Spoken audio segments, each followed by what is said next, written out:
자, 그러면 그 다음에 한번 내용으로 들어가 보죠.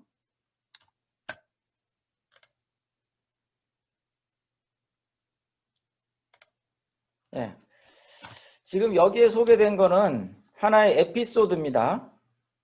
이것은 제가 이야기를 먼저 해드릴 겁니다. 한번 이야기를 들어보시고 어떤 식으로 글쓰기를 하는 건지 같이 생각해 보면 되겠습니다. 에피소드인데요. 제가 일하고 있는 사무실에서 하루는 커피를 마시려고 하는데 그 커피통, 크림통, 설탕통이 다 비어 있더라고요. 이제 거의 한 잔 분량만 남아 있었습니다. 예, 원래는 제가 그 믹스 커피를 타 마시는데 요즘에는 그렇게 하는데 예전에는 커피, 크림, 설탕을 따로따로 준비해서 타 마시는 버릇이 있었거든요. 그런데 그 중에서 그러다가 하루는 보니까 조금만 남아 있었어요. 그래서 이거는 그냥 스푼으로 푸지 않고 컵에다가 대충 쓸어 담아서 물을 붓고 맛을 봐도 되겠다 싶어서 그렇게 했습니다. 네, 스푼으로 푸지 않고 통을 기울여서 대충 컵에 담았는데 그렇게 해서 맛을 봤더니 아주 입맛에 딱 맞았어요. 그래서 이거구나 생각이 들었는데 뒤늦게 약간 후회가 됐죠. 네, 그런 스토리인데 이것을 한번 글로 써본 거예요. 내용 자체는 별거 아니죠. 그냥 간단하게 사무실에서 충분히 일어날 수 있는 일인데 이것을 글로 쓸 것이냐 안 쓸 것이냐 하는 것은 이제 글 쓰는 사람은 이런 게 습관이 돼 있기 때문에 언제든지 글을 쓰는데 별거 아니라고 생각하시는 분들은 그냥 넘어가죠. 근데 저는 글을 한번 써봤고요. 글을 쓰기 전에 일단 이렇게 요약을 해본 거예요. 자, 1번 동작, 2번 동작, 3번 동작 이렇게 일이 진행이 됐다 하는 것을 저 스스로도 알게 하기 위해서 간단하게 설명을 한 거죠. 요약을 한 겁니다. 이거는 글이 아니죠. 우리가 한번 글을 써보려고 하는데 처음에 글을 쓰려고 하면 굉장히 어렵단 말이에요. 그러니까 이렇게 요약을 해서 생각을 정리해 놓고 그 다음에 이걸 보고 글을 써도 늦지 않다. 그런 얘기죠. 자, 그러면 한번 정리해 보겠습니다. 지금 글을 쓰려고 하는데 이 글의 주제는 무엇이냐. 결국 내가 말하고 싶은 게 뭐냐가 바로 주제가 되겠죠. 그러니까 커피를 탈 때는 스푼으로 정확히 담아야 되겠다 하는 거를 말하고 싶었던 거고요. 그 다음에 소재는 커피, 크림, 설탕, 스푼, 물 이런 것들이 되겠죠. 그래서 이런 글감들을 엮어서 짧은 글을 써보는데 뭐 별거 아닙니다. 그냥 간단합니다. 여러분이 쓰시더라도 이렇게 쓸 수 있을 거예요. 자, 읽어보죠. 커피, 크림, 설탕이 각각의 통에 담겨 있다.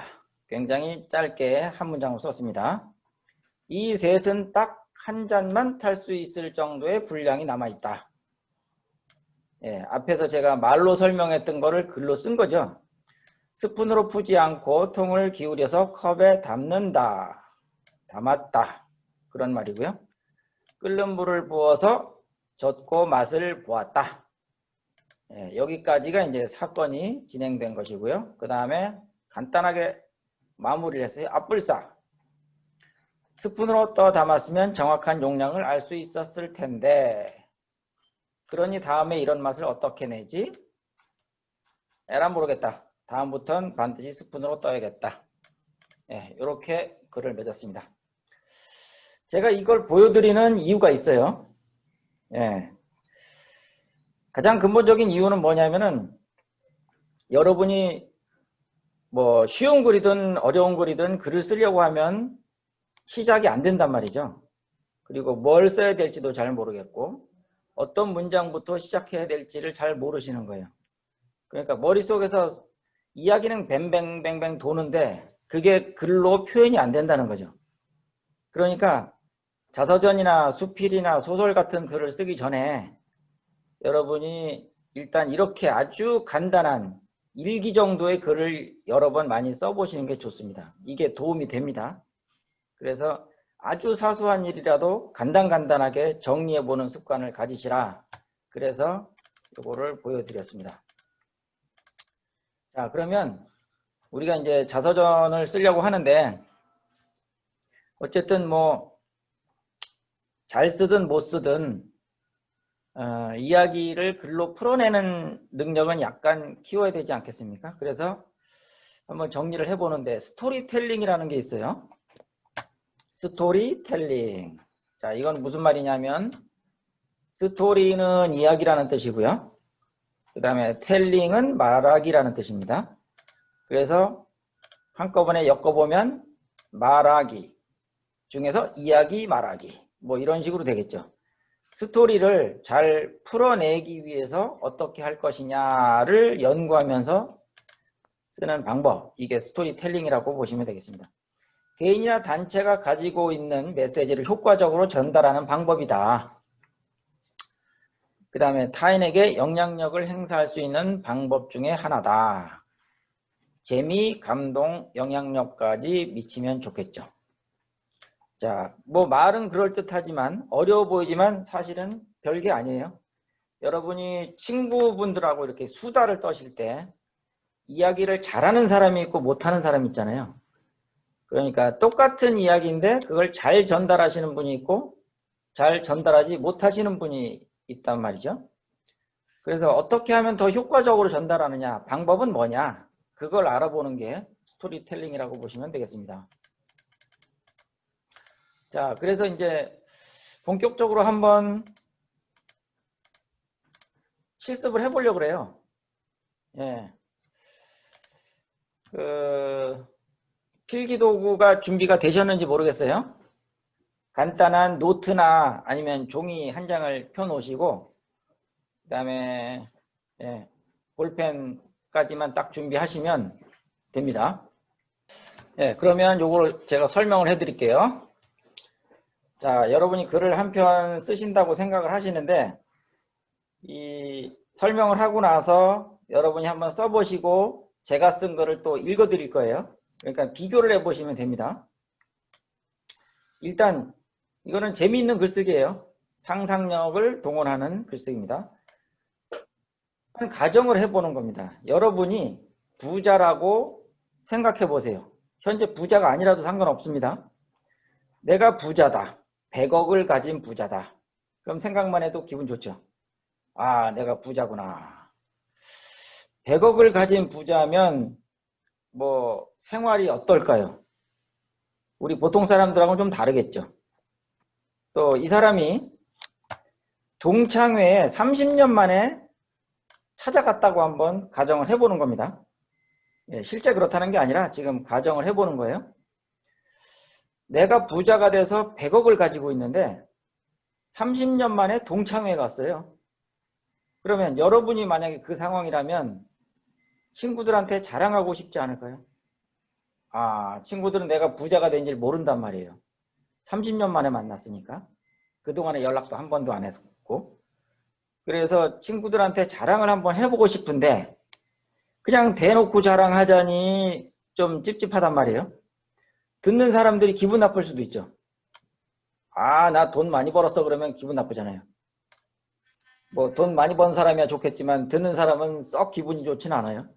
듣는 사람들이 근데 기분이 나쁘지 않게 자랑하는 방법이 있을까? 요걸 한번 생각해 보시는 거예요. 그래서 세 가지 조건을 만족하는 글을 한번 써보시는 겁니다. 자, 내가 부자다. 첫째. 요 조건이에요. 그 다음에 내가 동창회에 갔는데 친구들한테 자랑을 하고 싶다. 이게 두 번째 조건이고요. 자랑을 하되 기분 나쁘지 않게 자랑을 해야 되겠다. 요게 세 번째 조건입니다. 요 세 가지 조건을 다 만족하면서 글을 써가지고 전달하는 거예요. 뭐 만약에 동창회 갔다면 말로 했겠죠. 글로 하진 않고. 그렇죠? 예, 말로 하는 자랑이에요. 그러니까 대화체, 구어체 우리가 친구들한테 말하는 식으로 구어체로 쓰시면 돼요. 글을 쓰시되 그 내용은 구어체로 쓰시면 된다 하는 거고요. 지금 이런 조건을 만족하는 자랑, 그걸 이야기로 풀어 쓴 글, 이걸 할 수 있을까요? 제가 한 짧게 3분 정도만 드릴게요. 3분. 원래 교실에서는 5분 이상 드리는데 그러면 너무 집중도가 떨어질 것 같아서요. 제가 3분만 시간을 드릴 테니까 여러분이 갖고 계신 그 노트에다가 지금 이 세 가지 조건을 만족하는 글을 짧게 한 편 써보시는 거예요. 글쓰기 연습이라고 생각하시면 됩니다. 잘 쓰든 못 쓰든 한번 그냥 시도해 보는 거예요. 네, 못 쓰면 할 수 없고 잘 쓰면 연습이 되겠죠. 자, 준비되셨나요? 그러면 요 세 가지 조건 다시 한번 말씀드릴게요. 내가 부자고 동창회에 가서 자랑을 한다. 또 듣는 사람들이 기분 나쁘지 않게 자랑하는 이야기, 스토리, 그것을 글로 한 편 써가지고 한번 읽어주시면 됩니다. 자, 그러면 저는 기다릴게요. 지금부터 시간을 드리겠습니다.